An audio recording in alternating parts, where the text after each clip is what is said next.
Hi, welcome and to University Theater's How To Theater. My name is Adrienne McKenzie and I'm here to show you how to do Tambour embroidery. So today we'll be looking at Timbre and let's see here. I fell in love with embroidery because I love that surface design and embellishments could tell a story to the additional narratives to the garment. And I fell in love with Tambour embroidery, especially because it was a fast way to apply those details, but with technical integrity. So if you look at the slideshow, so what is Tambour embroidery? So to quote, Tambour embroidery is a form of embroidery with the use of a particular tool. So it's a tambour hook on a tambour frame, and the hook is a gaunt crochet hook. So you're literally crocheting into the fabric with a sharp point. And by making stitches through the fabric with thread, a pattern forms on the material with one basic stitch. And you can easily draw lines and fill patterns, and simply by using different threads in various thickness and colors. And so this basic stitch is called the chain stitch, or point de chaînette in French. And another way to use the tambour hook is to apply beads and sequins, and that came later. And you work the beads and sequins with the same chain stitch in between the beads or sequins on your thread. Slide. And so this type of work we believe may have originated in India, where it's known as Ari work or Ari embroidery, and that means hook in Hindu. And it traveled through different areas, and it was used by cobblers and first applied the technique to leather and then to cloth. And so they created different ornate patterns with floral and wildlife motifs that were favored by the royalty in the 16th century. And the embroideries were exported to the Persian Gulf across the Middle East and eventually arrived in Europe in the 18th century, where the technique would become known as Tambour embroidery. And I've included some links at the bottom that when you go back to look at this slideshow, you can see different examples of that being applied in India. And it's exquisite embroidery. And I've put a picture down at the bottom to show some of that work there. And they work on the top of the surface. The Western European style, if it's not done with the thread work is done on the top in Western European style, but the beadwork and the sequins are applied in the back. And we'll do that in the demonstration later. But Timbre, with Luneville embroidery, timbre means drum in French, and it refers to the technique of stretching the ground fabric tightly across the frame to create the tension needed to embroider a regular chain stitch. And the frame may be circular or rectangular timbre embroidery, arrived in the French town of Luneville or Lorraine, France in 1810. And it was adopted due to the speed and efficiency of the technique. The beads and the sequins were added to the repertoire in the late 19th century. The town of Luneville became so famous for its exquisite embroideries that the technique is known as Luneville hook embroidery in France. And there's also a link down there as well for you to look and see some of the haute couture houses and how they work the different techniques. Slide. And so here we can see some old paintings, right, with women working the Tambour embroidery in the past times, Western European style. So on the left, we see a slate frame, rectangular frame of a woman working Tambour embroidery. And on the right, we see the circular embroidery hoop of Tambour work. In the center, we see the tools of the trade. We see the circular drum, and we see the hooks, and then the standard stitch of the chain stitch that is known for Tambour embroidery. Slide. So the 1920s really are one of my favorite time periods for examples of Tambour technique. We have all these beautiful 1920s dresses using the sequins and the beads and the silk and metallic threads to do all these really beautiful techniques on the dresses. Slide. We also see it's a timeless period of work that it goes all the way through. We see Dior's famous dresses there, and we see some modern work here in haute couture. It is still used nowadays in haute couture houses as a technique to apply embellishments. It's used, of course, with thread and beads and sequins. Slide. Another example of some more fashion work. Slide. Here we see the famous Maison Lesage, one of the establishments that provides services to the major fashion houses. Slide. And then other modern artists. So this technique is used by everyday people as well who want to practice it in their work. So we see some more examples. Slide. Slide. I wanted to learn this technique myself. I had tried to learn it on my own and I did okay, but then I also decided that I needed to make sure I was learning this right. So I went and I decided to take some classes from the Hand and Lock, and we'll talk about resources too and where you can learn these services as well. Slide. Okay, slide. But what about in theater, right? So it's a good question to ask about these techniques in theater. So I know many of you are university theater fans and you have been in our shows or on our stages. You've worn the amazing designs of our costume designer, Laura Parker, and that myself and our students have put together, but have we ever really hand beaded anything? And the answer to that is yes, rarely, and it depends. In Chicago, former costume shop manager M. Rossi and I hand beaded a lot of the headdresses that the dancers wore on the stage, though we did not use the tambour technique. We did use needle and thread to create specific beaded designs that we felt could only be created by hand application builds. In cabaret, Laura Parker got creative and found beautiful pre-beaded sequin fabrics from various vendors online. We hand built garments out of them to look like they were done by hand. Slide. For some of our theater fest shows set in the 1920s, we bought some beautiful pre-made flapper dresses due to limited budget and time restrictions. Slide. Also, why would we choose to not hand embroider something even if we had time and budget? We think about scale, perspective, and wear and tear of something being worn by actors on the stage. Slide. So it really all depends. Budget, time, scale of build, manpower and hours, perspective and ability of audience to appreciate details, ability to find something purchasable versus need to make something that doesn't exist or handmade, wearability, and more. So if we look here in the room at our examples here, so we have some examples here. If we look over, this is one of our dresses that we had purchased. It's a beautiful dress that's replicated in 1920s. It has beautiful tambour work down the front here for the beading. If you look here, this is from our costume store stock. Not in our 1930s section, you can see the beautiful tambour work as well. One of the reasons I can tell it's tambour work is some of the pieces that are starting to come undone. If you look, it'll be a continuous stitch. And if you were to pull on some of these, if they were to come loose, they would continually start to pull off, and that's the chain stitch. Although the tambour stitch is a very secure stitch, it's really hard to get it to come off, but once you do get it to unravel, they will just pull off and come undone in a series of pulls. So it's used to do some really beautiful, intricate work. This is one of my designs over here, one in progress. You can do it really quickly and fast. There's two methods, like I said, one from working from the bottom and one from working on the top. So what supplies are needed? We used to, like we said earlier in the slide, a slate frame is really handy. So if you look here, this is one of the smaller slate frames that I own. I have one at home that spans my living room and is larger, but it's, again, really important that our fabric is really taut like a drum. So if I were to take my finger right now and go against that, you can see it's very tight as a drum. And I pre-tighten the fabric on the frame early on because it takes a while to get this set up. As we know with a lot of these things, setting up the setup time for fibers and making things is usually time consuming. And we don't have time for that today. But you can see I cut the fabric to space between the frame. And then what I did was I pinned it in between the two tapes here, the pieces of tapes.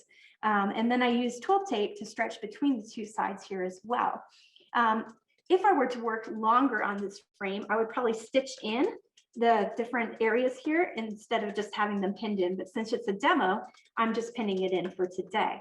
So this is a slate frame. You can use another frame that is a little bit simpler and you can get on Amazon as well right now. These are called by LBC. And it is a scrolling frame. The only thing is when it comes to tambour, when you purchase a scrolling frame, you want the one with the stapled twill tape at the top in order to pin in and get resistance. The whole point is to be able to push that backwards to create the tautness of the stretching of the fabric. Do not get the clips. They're not strong enough to provide that resistance that you need in stretching the fabric for tambour. Another thing that is vital to doing tambour embroidery is the crochet hook, which is by Laces. is one of the brands you can get on Amazon. And literally what it is it's a needle here with a sharp crochet hook here. These are very sharp. They have gotten stuck in people's hands and fingers before. Also too, if you were to drop it on your rug or on your clothing, they'll get stuck in that too. So they're a lot more tough than you think they are. It has a little screw at the top, and the screw is very important. The hook on the needle always needs to follow the screw because that is always the direction that your embroidery work is going to go through. They can be very ornate. The handles can be very ornate, and they can also be very basic. The needles come in different sizes. 70 is usually the smallest. Then they can go all the way up to 110, 120. So this is one of the standard 80s I have. This is my 70, which is smaller. And then this is about 110, which is thicker and the thickness depends on the material you're working with. So the thicker the needle, the thicker the thread and material I can use, the finer the needle, the smaller the materials I can use. Also too, when you're working on the top, which is more the Indian style of working, you can use it to, the smaller the needle, you can put through the materials like the beads and the sequin holes and put them on, thread them on the needle and work on them. When you're working from the bottom, you don't necessarily have to thread through the materials, you're working with the threads. So something to be aware of. Also too, when you're working, you would like something to hold your thread. Unlike regular traditional hand embroidery, you use a continual spool of thread. You never cut your thread until you're done. So we're always working with a spool. So something that can keep your spool going that will hold your thread so it doesn't fly away. People have been known to put this in a bowl when they're first starting. I have a spool holder here. You can also get a separate one that stands on a stand and just feed it through that way. So that's really important to have that to continually thread through. A needle minder, of course, a magnet to put your needles on as you're working. And again, some additional things that you start to collect that are essential. Be a container for your beads. So again, you know, wide variety of beads. I order beads from India, England. I get them in New York. I get them locally, and before you know it, they live in your house instead of you. A bead spinner. So traditionally, we like to buy these, which are a hank of beads. So basically, they're pre-threaded beads. Preciosa is usually the brand that comes already threaded. And the reason we like to do this is a trick I'll show you that they can literally, we take these and we can literally just put them, transfer them to the thread and they're ready to go. You don't have to do each bead individually by hand. It saves time. And when it comes to doing timbre, that's one of the things everybody loves. That's why they're used in like, you know, this method is about saving time and still getting beautiful embellishments. So this is another way we save time. But you don't necessarily have to do that. If you found single beads that you liked in the store in the canister, you can use what's known as a bead spinner, and I'll show you how we do that. You have a little hook needle, you have a bead spinner, and you can use this to put your. Can you move that over just a Oh scooch? yeah. Sorry, no, it's totally frames okay. in the way. That's totally okay. So we are cool. doing this to thread them on, and I'll show you how that's done too. You can use a bead spinner to release beads and get a string like that. Also important is marking you know, your pattern. So you can use traditional materials such as tailor's chalk, chalk pencil, mark be gone pens. Be aware of the ones that are 24 hours. If you're not going to finish your work in 24 hours, you need to use a different one that's water soluble, because if you don't finish in 24 hours, you come back and your pattern is gone. I also like to use the friction pens. They are heat removable, so you can use these pens. The only thing you need to know that is if you use this pen and you don't cover up your work totally, when these pens are exposed to, the mark is exposed on fabric to ultra cold environments, the mark can come back and be shown again. So make sure you plan wisely if you plan to use these pens. They can reappear, the marks can reappear. And you can buy these by the set. They come in very, very thin points, 0.38, and also the wider thickness here as well in a wide variety of colors, and they're refillable, which is great. Also too, I like to use tracing paper if I'm going to apply these to garments. This is an example of one of my patterns on tracing paper. This is how I plan out my designs and then transfer them to my designs to the fabric. When you're learning, if you want to try something fun, we use a lot of fabrics you can use any kind of fabric you really want for tambour embroidery. But when you're learning, it's nice to start with a sheer. And it's recommended that you use a silk organza. It's a very sturdy fabric, but it's also sheer, so you can see through to the other side. You can see what you're doing, because traditionally we're working from the back side of the fabric. It's nice to be able to see through when you're learning what you're doing. One thing I like to do is use a stencil when I'm learning. You want to trace your design off the frame before you put it on the frame, because if you were to trace this design after the fabric is stretched on the frame, that fabric is getting stretched taut and there can be some distortion. So if I were to trace the design on the frame after it's stretched, when I take it off the frame, that design can be disproportionate when I take it off the frame. For example, if I were to use the English tulle netting, put it on the frame, stretch it, and then trace it, when I take it off, it could be smaller than when I take it off, or larger, or disproportionate. So you always want to trace your design and then put it on the frame so that it's relaxed in its natural state. But the nice thing about using a plastic template to practice your stitches with is that when you go to trace it on the table, it's nice and secure. It keeps, these fabrics are known to be just all over the place. If you've worked with these, you know you have to have patience, a lot of patience that day. So this kind of holds it still. You can trace it and it's nice and smooth and you're ready to go. So I recommend these for starting out for tracing a template, and they're fun. So then you put it on your frame and you're ready to go. So let's talk about what we do first. How do we go about starting? So when you start with tambour, you can do what they call a T to start and a T to end. For today's purposes, I've done a basic knot. You can also knot to start. Some people just wrap it around a pin to start. There are different ways to start. I like to do a knot in the seam allowance when a garment, and I also then do a T. So I have my, well, guys, I'm already losing things. Okay, so I have my spool of continuous thread. You're going to knot off, and your thread is going to be on the bottom underneath here, and your hook is going to be on the top. For right-handed people, you usually like to start to learn going right or left to right. Left-handed people usually start to learn to go right to left. But the beautiful thing about tambour is you go in all directions nonstop once you get it down. A lot of people, when you get to that medium level, you have a direction you're just kind of weak at. Mine was going up and to the left down for a while, but once you get really good at it, it doesn't matter anymore. So the important thing to remember about the hook is that you need to be able to always start in the hook, the knob, you're always going in the direction of the knob, okay? And there's a series of movements that have to follow through. So you're always holding the bottom thread taut, and you're always going to set a length of thread when you're doing the stitches, just like when you're hand sewing or hand embroidering. We're doing just the basic thread chain stitch right now. We'll talk about beads and sequins later.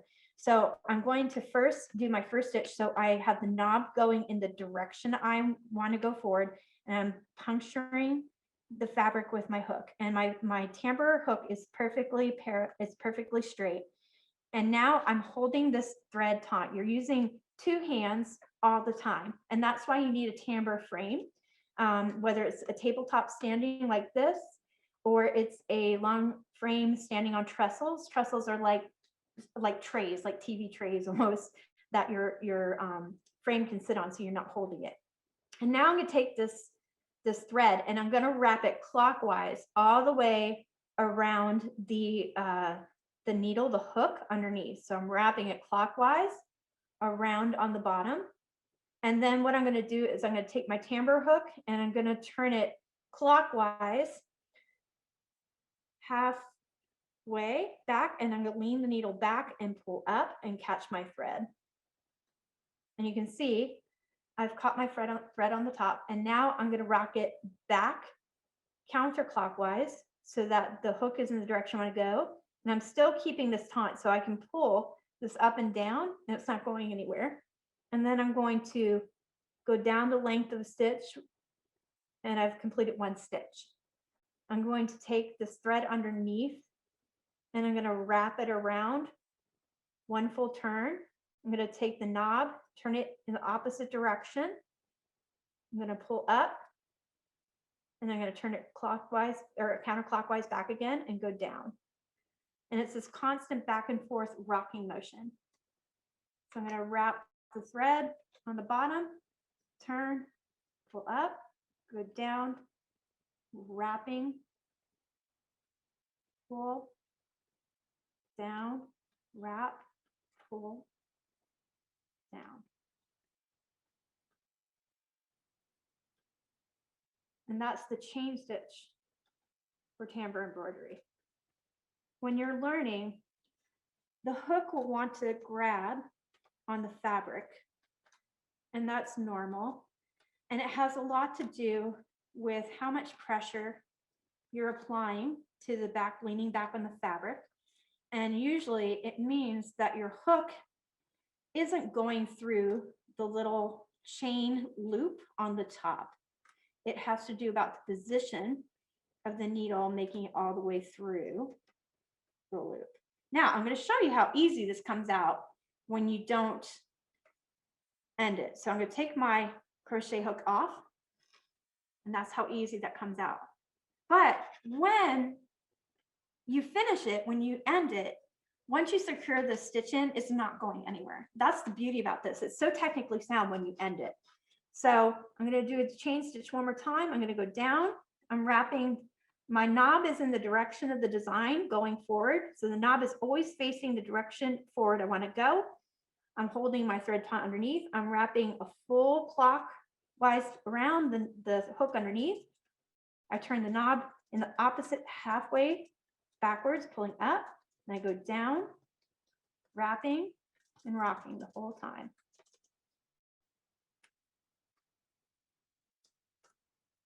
Now, to end this, we do what's called a T, and it's literally making a T, but in a very, very small stitch. When you get to be what you want to do too when you're doing the chain stitch is you really want to make sure that there's no pulling on the side, that the fabric doesn't have any tight runs, that your stitch is relaxed and open. You do want to have nice small stitches depending on the design work you're doing. But to end it, we do a T. So I'm going to do a very small stitch. So I'm going to do a very small stitch forward, wrap. I'm going to pull it out. Then I'm going to go down just a little stitch to the right and pull up. And then I go across to the left, and pull up, and my stitch will be locked into place. And I would literally take this and cut that piece off, and I'm done. That is a stitch. Okay. And that's the basic chain stitch. Now I can use, instead of using all-purpose sewing thread, I can use DMC floss. I can use different kinds of embroidery threads, wool thread. I can do all kinds of different beautiful work. So if you look back to some of the embroidery work of the 1700s and 1800s, you'll see some beautiful chain stitch embroidery done on curtains and garments and furniture piece coverings, and they'll have that beautiful chain stitch done. And that's some tambour work in there. So now let's talk about beads. How do we add the beads to it, right? So you always see the chain stitch is always on the top, right? But the beads in the work with sequins, when we do it Western European style, is always on the wrong side. So that's going to be underneath here. Well, how do we get beads onto our thread to begin with, right? So I'm going to show you two techniques, one with the bead spinner and the second with the transferring from the Precioso strings, the hank. So first with the bead spinner, real quick. So I have this needle that is basically a hook, and you have to special order these. And you can get them on firemountaingems.com. You can see it has hook, and at the other end it has a needle, right? I can thread my thread through. So I'm going to, hopefully, I keep wanting to lick my thread with the mask on, not working. So I'm going to thread the eye of the needle here, hopefully without any space. Aha, these are pandemic times. All right. And then I'm going to come over, and Laura, can you see that? Okay, is that in good position? Yep. Awesome. So I'm going to take this hook And I'm going to want to pinch the top where the thread is with the eye of the needle. And I'm going to have the hook facing me, but I'm going to spin the spinner in the opposite direction. And what's going to happen is, hopefully, you angle this to the side and it starts to feed beads up into the hook. And then I take that and I can thread them down onto my thread. And that's how you can load any kind of loose beads quickly onto a threaded needle, right? It's kind of quick and easy, so you don't have to spend time threading them on one by one by one by one on hand. Okay, that's pretty cool. And that, I know, and you know, and you can sell hanks of beads that way yourself.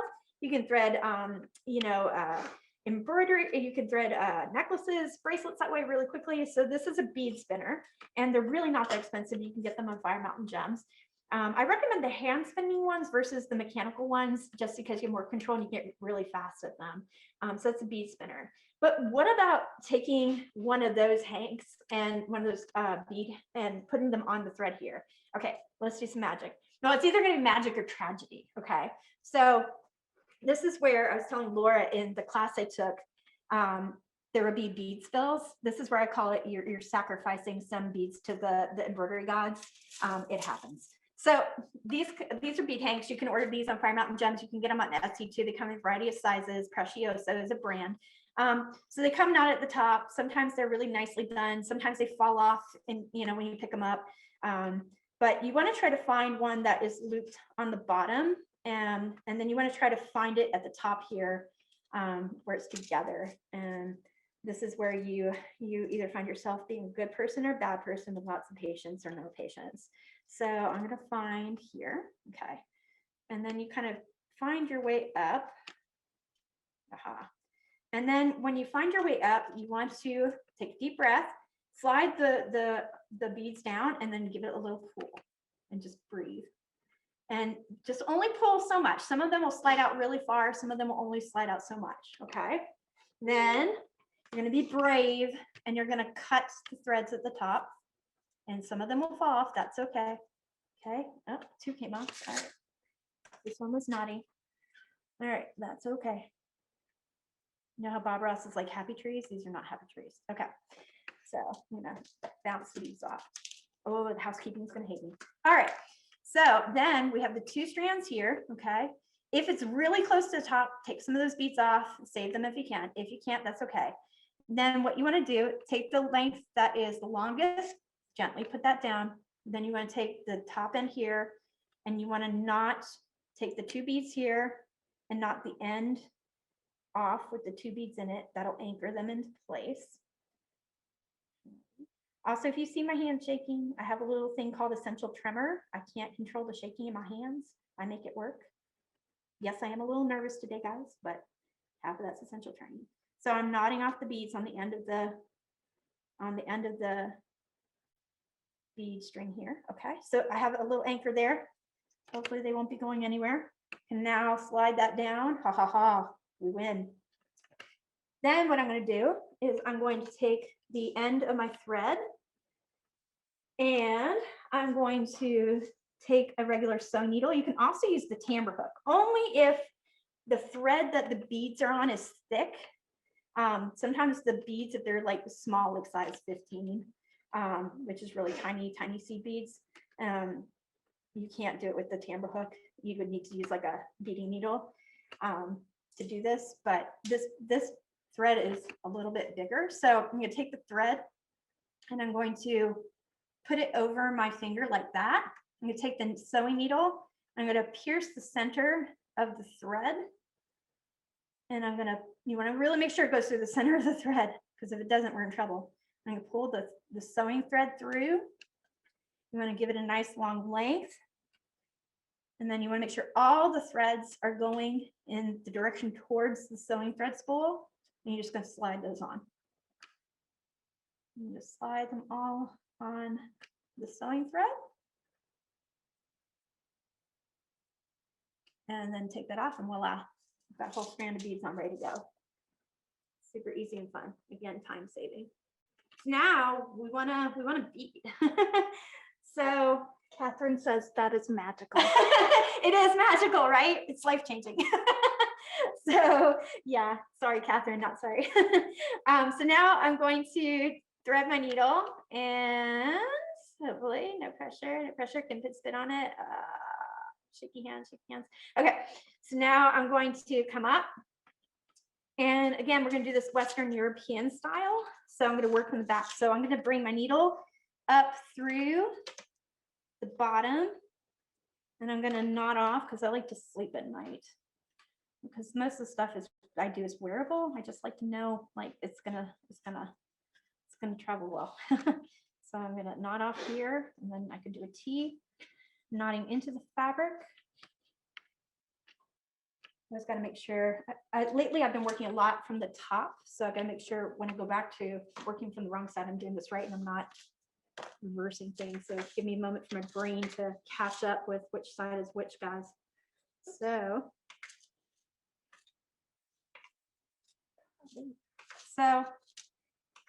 again, we're always working with two hands at once, right? So I am going to always be pushing beads up. You're always using 3 fingers. You're always keeping your fingers curled around the bottom of the thread. And so the hook is going to go when you're working with beads and sequins, you always want to stitch the length of the bead or sequin you're working with. Okay. So I'm going to be always, now before when I was working with the chain stitch with the thread only, I was wrapping the thread around my needle. Now, this is where we always have to change something up in fibers, make it more difficult. This time I'm wrapping the needle around the thread and the bead. So I'm going to push one bead up against the surface and my needle is against the bead and I'm wrapping the needle around the thread and then pulling that up and that secures the bead to that. And then I'm going to go down a stitch and you can see the chain on the top. I'm going to push one bead up against the surface and my needle's keeping it in place and I'm wrapping the needle around the thread underneath and pulling it up. And then I'm going to go to the stitch again. I'm pushing one bead up underneath the surface and I'm wrapping my needle around the thread and pulling it up.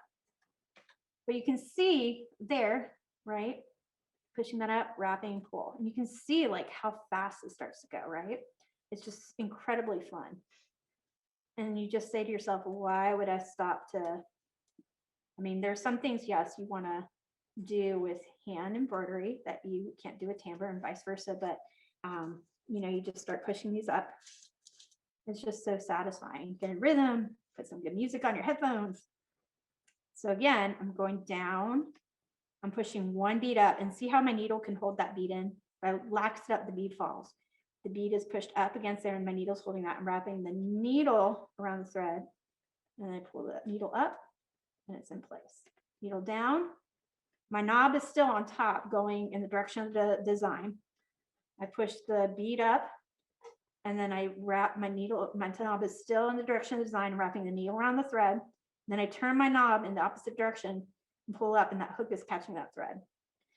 It's hard. It's really hard at first to get that rocking motion in the order of the needle. But once you get that, it's just easy. It's just so easy. It's thoughtless after a while. And so just have all these designs and you just start to fill it in and it just becomes mindless. So you can just see how it just goes fast. So I can embroider really quickly like this, right? So. And again, you just end it, right, with the T.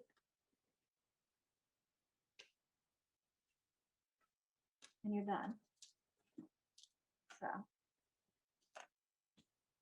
So that is how to work beads on the back. The same applies for sequins. So I'll show you how to do sequins and then we will move to the top, how to work with tambour on the top, which is a lot of fun as well because it gives you a little bit more options to switch out. So when you're working the bottom, right, you always have to kind of pre-plan. The bottom is really working the bottom. You want to do long continuous materials, right? So it'd be, if you're planning to fill the space with a lot of sequins or a lot of beads, that's your time to work the bottom, and you can work spaces, fill spaces fast that way. Top is where, if you plan to really, you know, fill in different things, you can still, the workers in India, they have gotten, they've been doing it all their lives, so they're really quick at it. I am not so quick at the top, but it allows you to, you know, switch out materials and try different things, and it's a great way to work, but I'm not so fast at it because I've been doing it all my life, and I do not share that amazing skill that they work so hard to do. But so with sequins, it's the same concept, right? I have this little strand of sequins here. I'm gonna cut it open. I recommend too, if you're starting out with sequins with Tambour, start with a cup sequin. Do not start with a flat sequin. The flat ones like to stick together. Also, do not go for the small sequins. Avoid 2 millimeter and 3 millimeter. Start at least at 4 millimeters and work your way up.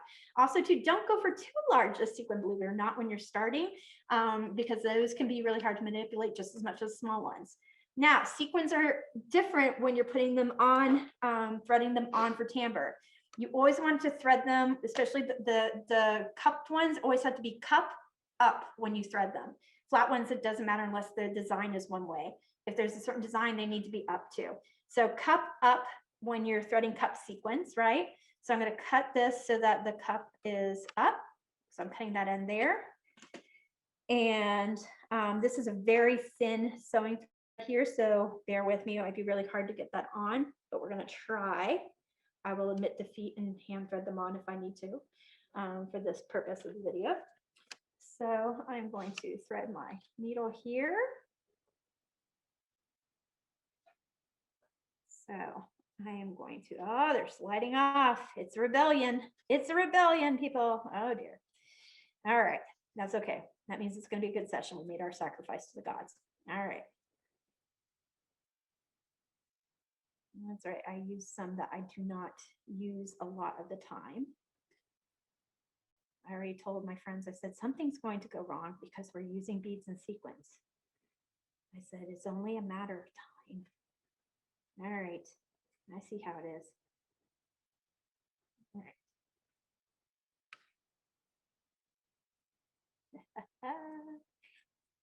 Unhappy little trees. Okay. So I'm going to take this. I'm going to put it across my finger like I did last time. I'm going to see if I can puncture this really small thread.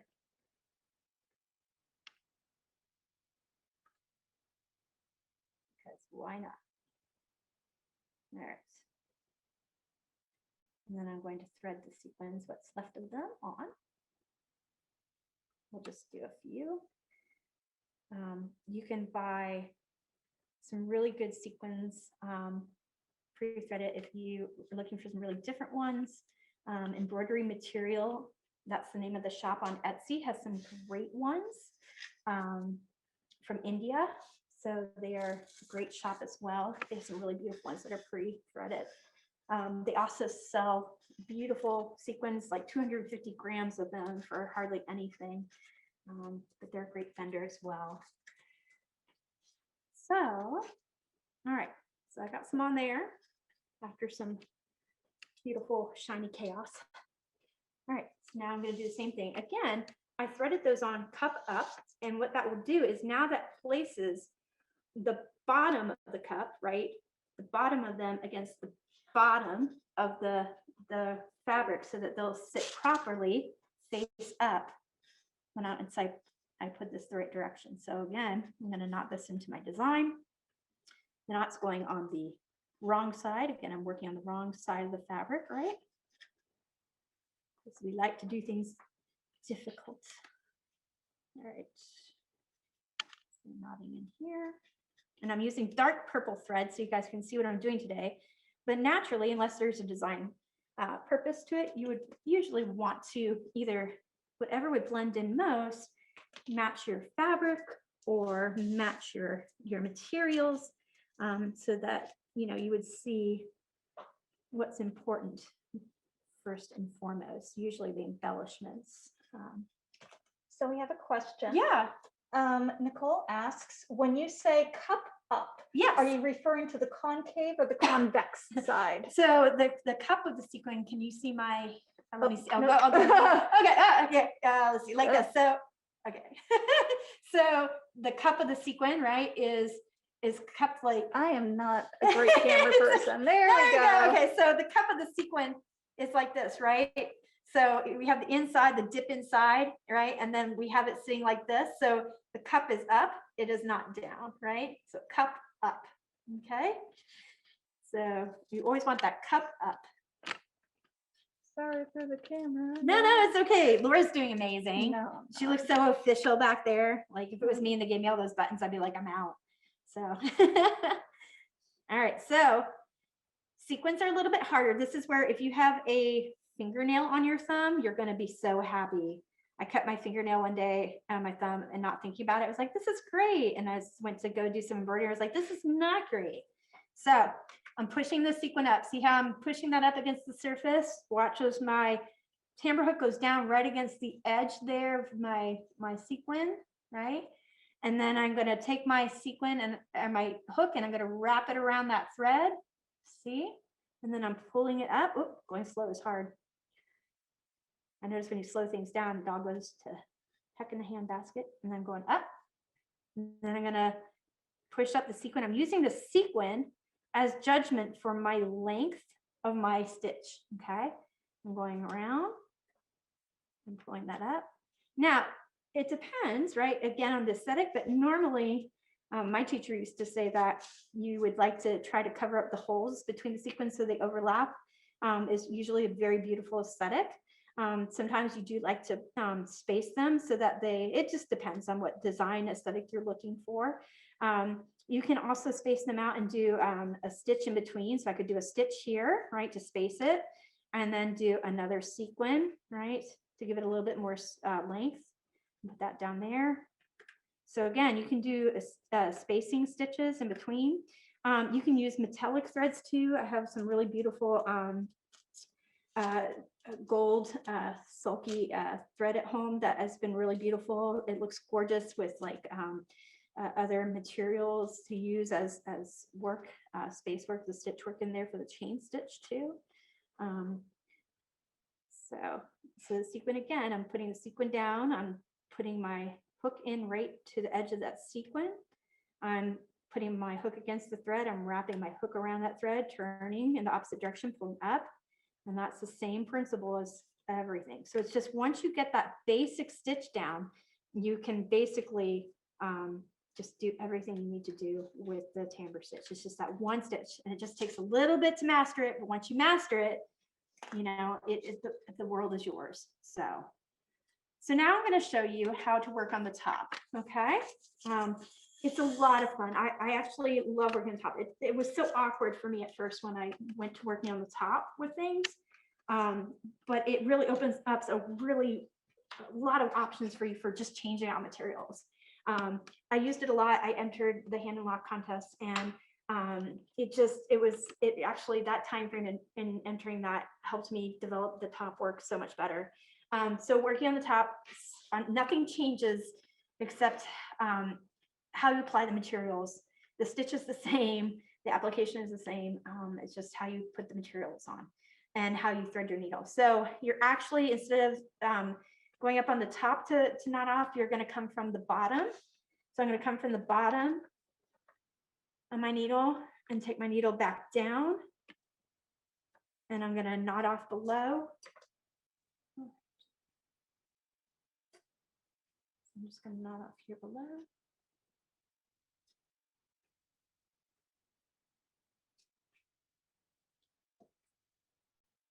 And also too, you really want to use small snips when you're going at your embroidery. You don't want to have big giant scissors coming in and risk, if you get a hole in any of this, it's tragedy. It's absolute tragedy. So same thing. So I'm going to grab some, let's see here, bugle beads. So you need to make sure when you work on top that your needle, this is where that needle size is important, that the materials you're working with can go on that through that needle. That's the main difference. So I'm going to actually put some bugle beads, a couple of bugle beads on my needle. They're threaded on my needle instead of the thread. And I'm going to literally come here and I'm going to make a beginning stitch. And so I've got my thread here, and I'm literally going to let my bugle bead slide down onto that thread. And so I'm going to slide on my thread, then I'm going to make a stitch and pull that up. I'm going to let another one slide down. And so you can see like I'm literally just working that chain and the materials on top. I'm going to do the same thing here. I'm going to grab a rhinestone. So I have a rhinestone here. These ones are a little tighter. So I'm going to have that rhinestone on my needle. And I'm going to hook the loop of the chain stitch. I'm going to twist it around, go down, wrap, pull up. And that's so fun. It's kind of like working by oops, I just took it out, got my finger. It's kind of like working with needle and thread, but it's the security of the chain stitch, and it's still a little bit quicker than working because you can thread 3 at a time on here. So again, just you can pre-thread your hook, make that initial stitch, and then you just pull this up, slide it down. Of course, it's going to be difficult because it's a demo. So make that little stitch, go up, down, slide it on there. And it's also nice too because you really get a nice tight fit. You know how sometimes if you do things with the hand needle, the beads can slide, you know, here the tension that you're keeping underneath with holding the thread really keeps the beads from sliding anywhere. It's a really nice, tight, concise fit. So we have a question. Yeah. Catherine asks, which method do you prefer working, top or bottom? Or are there specific times when one way is preferred over the other? The last bit, Catherine. So like if I'm going to need to fill in an area with a lot of things of the same material. So let's say I want to fill this whole space with sequins. I'm going to work bottom because I can just put a bunch of beads on and just thread it, and I don't have to stop, and I just can go just nonstop. Whereas let's say I want to fill this with a lot of different types of materials, I'm going to work top because I know I just like the feeling of just being able to like work organically and fill it differently, not think about it. You could pre-thread things and work nonstop, but I like to sometimes work organically and just let the beads talk to me. So that's when I work top. Does that make sense? So yeah, good question. So and like here I have 3, you can do 3 at a time with the seed beads. So it's just a lot of fun. So let me ask a question. Yeah. So once you have the fabric set in the frame, do you have to determine whether you're working from top or bottom, or can you switch back and forth? You can switch back and forth. Okay. Yeah, absolutely. Yep, 100%. So like here it's on the bottom, right? So I can literally take this off the frame and just flip it over and go from there. The ones that are just regular slates, not on the tabletop, you can just literally flip it. So yep. So you don't have to choose. Yeah, that's the cool thing about it. Yeah. So, and these are so worth investing in. They're great frames. They work for regular embroidery, cross stitch, you know, Tambour Embroidery, gold work. They're great. So you can get them on Etsy. This one came from the Ukraine. It was like super fast shipping, like 1 week. So yeah. And the ones on Amazon are great too. So, but so yeah, and like I said, you know, if when you build up the speed and you get used to doing this, it's a super fast method of application, and I highly recommend it. So, but that is Tambour Embroidery. So if we can go back to the slideshow, what about where you can learn? Where are resources for you to learn? So there is Hand and Lock, and they are based out of England, but they also have classes you can take in Williamsburg, Virginia, which is where I went. I did some fundraising to take one of their courses, and so it's very close by to us in North Carolina. There is also Ecole Lesage. It's in Paris, but if you feel adventurous, you can go over there and learn as well. And then there's also online resources too. I mean, I taught myself at first and then took a class. So there's a lot of videos online that you can learn online as well. And then you can also join us for the Think and Do, which is next Tuesday. Come in and try it out with me for free. I have all the supplies you need with us at University Theater. So that is all I have for today. If there are any final questions. Would an embroidery hoop and a stand be an option for small scale work? You could, again, tension is one thing. I would recommend wrapping the embroidery hoop with bias tape around it to get the most amount of tension in it. You could slide the hoop into the embroidery stand so that you're working hands-free. I did that at first, but eventually you'll want to, I find that for trying it, see if you like it. Yes, you could do that. Wrap the base of the embroidery hoop with bias tape to get the most amount of tension you can get, because when that fabric, if that's too loose, it's not taut, it's going to make learning very hard. But yes, you can do that to begin with. Yeah. So let me ask a question. Yeah. So a lot of our viewers are students. Yes. If a student wanted to get into Timbre Yeah. for like $50 or under, Yeah. just to try it out, Yeah. what would you suggest that they order? I would suggest they order, they could do one of the LBC frames on Amazon.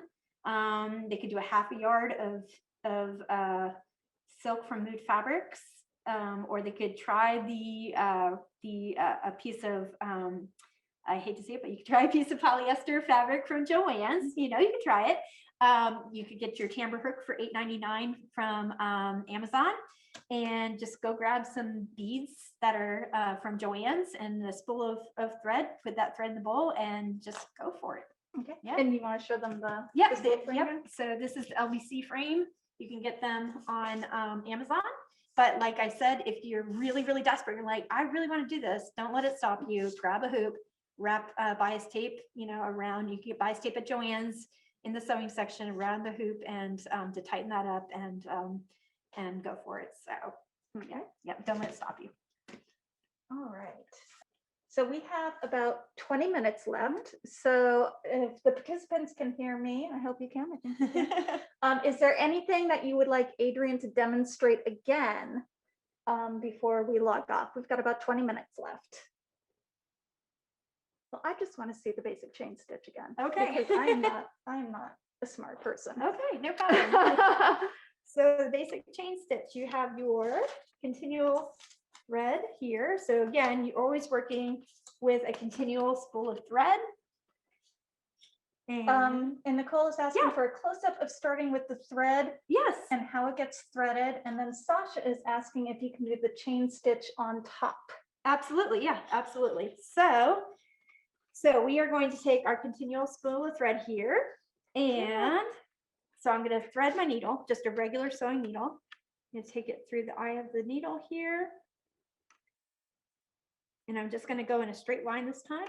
So I'm going to come up from the bottom here. All right, let me zoom in here. Okay. And I'll go slower this time.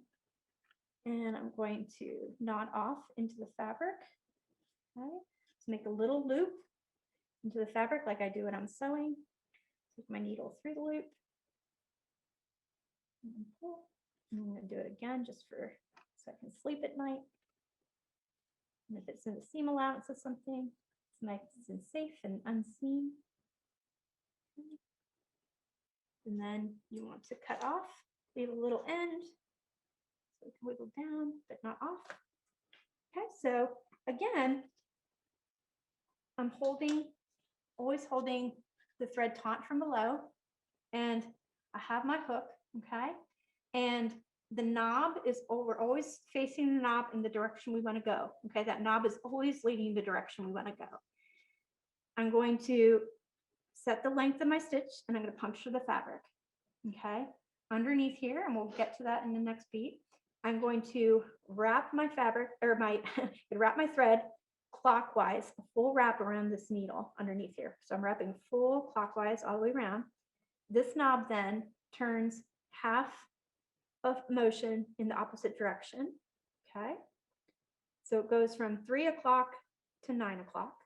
I'm slightly tilting this back here, pushing against the fabric, and that's to get that hook up to grab the thread underneath and up through the hole, leaning it back a little bit, applying pressure. You can see it kind of tilting back, and then pulling it up. And then my knob goes from 9 o'clock, rocking back to 3 o'clock. And then I'm going to go down, puncture the fabric. My knob is back at 3 o'clock. I'm going to wrap my thread underneath the fabric, a full wrap around. Knob is at 3 goes counterclockwise to 9, pull up, 9, back to 3, down, wrap my thread around the needle, knob is at 3, counterclockwise to 9, pushing back, pull up, knob from 9 o'clock to clockwise 3 o'clock. Sorry, counterclockwise 3 o'clock. Down, wrapping my thread all the way around, knob from 3 o'clock clockwise to 9 o'clock, pulling back, knob from 9 o'clock counterclockwise to 3 o'clock, down. Okay. And let's just repeat it the whole way through. So now I'm going to relax it. Since I'm doing my tension, you'll see this start to open up a little bit. Chain stitch.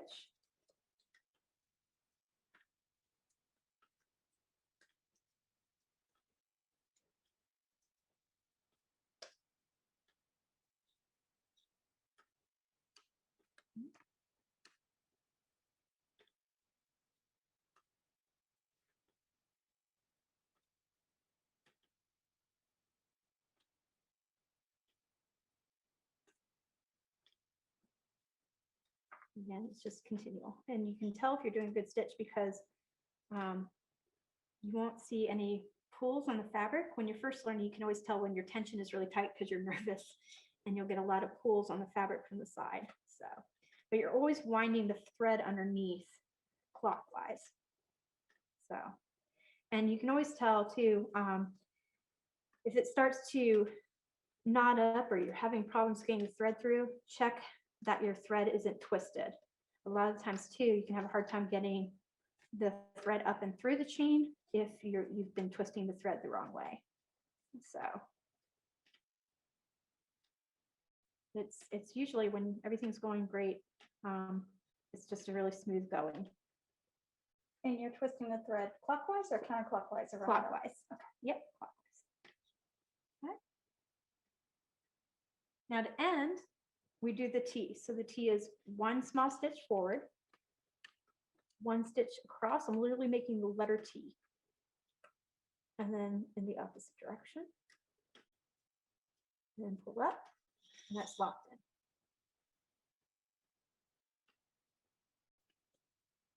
And that's how you run. Oh. And that's the same, so you use the same chain stitch technique, whether you're on top or bottom. You It's, got it's it. a duplicate stitch. You got it. It's the chain stitch is the basis for everything. Okay, awesome. Yep. So Great. yep. All right, friends, do we have any other questions? Nicole says, thank you. She's Aw. good. Thank you guys. I hope you all join us for the do part. It's so much more fun in person. It really is. Well, yeah. Go ahead. Tell them about the do. Oh, When is yeah, it? When is it? Where is it? How Okay, is it? so it's on Tuesday, next Tuesday at 4:30. Come in, we'll try it with the hook, and then we'll also do some hand beading exercises too. We'll make a little creation and lots of glitz and glam. We'll do the chain stitch, we'll try some beads, we'll try some sequins, and then we'll do some hand beading techniques too. So come on in for some glitz and glam. Great. And I dropped the website into the chat. So if y'all are interested in registering, you do have to pre-register just so we know how many folks are in the building. So go ahead and pre-register, and hopefully we'll see you here on Tuesday. Yeah. And Adrienne can teach us this marvelous technique. Absolutely. Thank you so much. All right. Thanks, friends. Have a great afternoon. Thank you so much for joining us at NC State University Theater, How to Theater.